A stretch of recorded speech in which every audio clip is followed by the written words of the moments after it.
You are not where you want to be. And somewhere inside you, you already know why.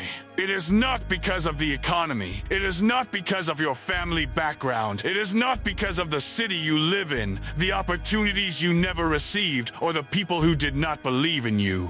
Those things are real. I will not dismiss them, but they are not the reason. Because the truth, the uncomfortable, quiet, unavoidable truth, is this. The person standing between you and the life you want is you. It has always been you. And until you are willing to accept that, nothing will change. Nothing. Sit with that for a moment. Do not rush past it. Do not soften it. Just let it land. Most people never reach their potential. Not because they lacked talent. Not because they lacked intelligence. But because they spent their entire lives waiting for the right moment, waiting for permission, waiting for someone to tell them they were ready.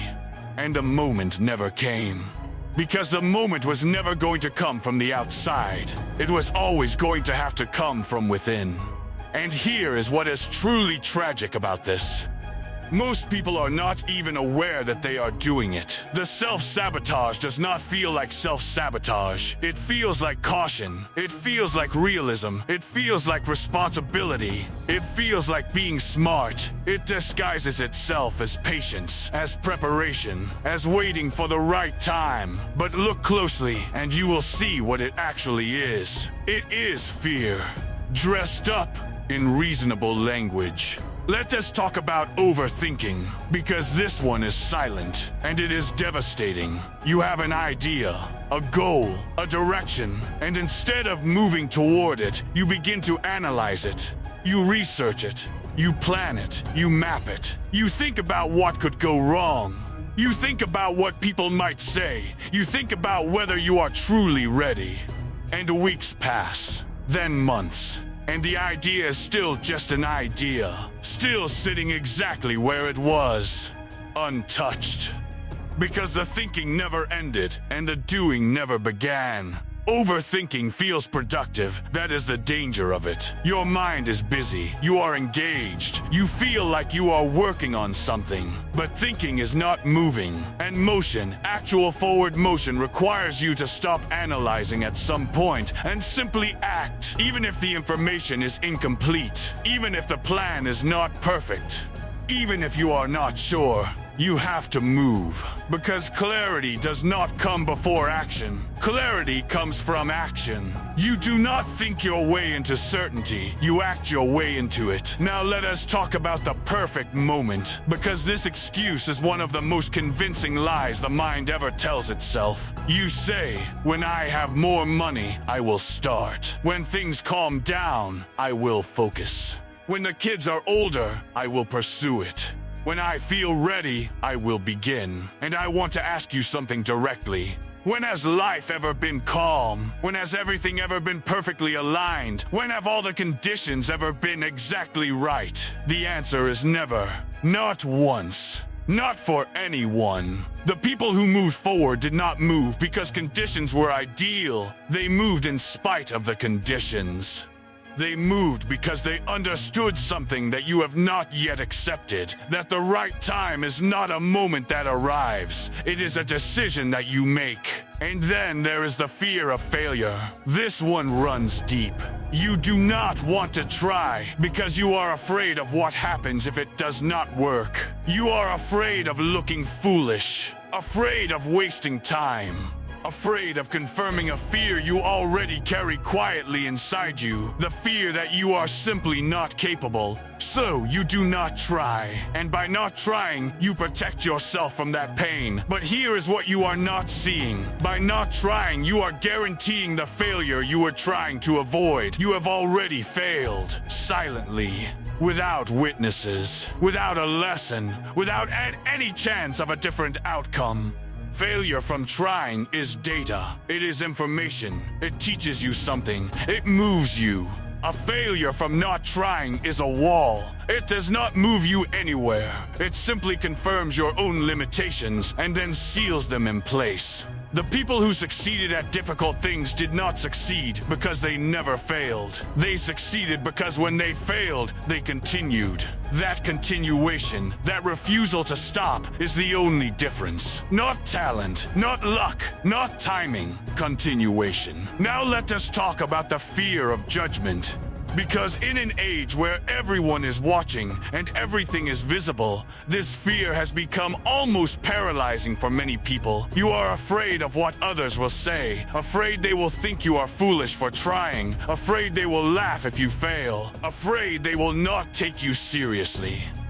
And so you stay quiet, you stay small, you keep the idea inside and let it slowly suffocate there.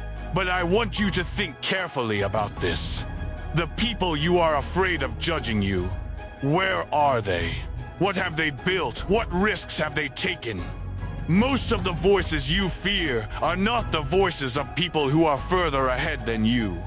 They are the voices of people who are exactly where you are, or behind you, and they judge because watching someone try reminds them of the risks they never took. Their judgment is not about you, it is about them. It is about their own fear, reflected back through criticism. Do not let the opinion of someone who has chosen stillness determine the direction of someone who has chosen to move. And then there is inconsistency, the quiet destroyer of almost every goal ever set.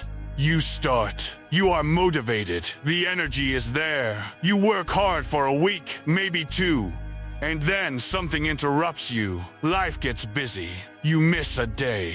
The motivation fades, and you stop. You tell yourself you will restart when the feeling comes back, but the feeling does not come back on its own. Not consistently. Not reliably.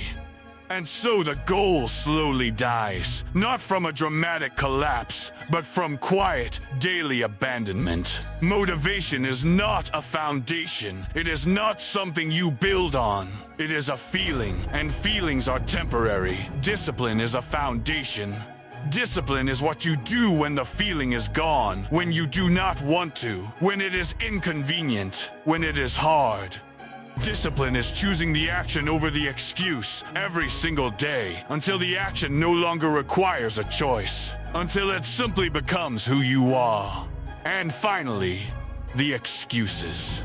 Because they are always there, and they are always convincing, and they are almost always false. I do not have time, but you have time for what you prioritize. I do not have the resources.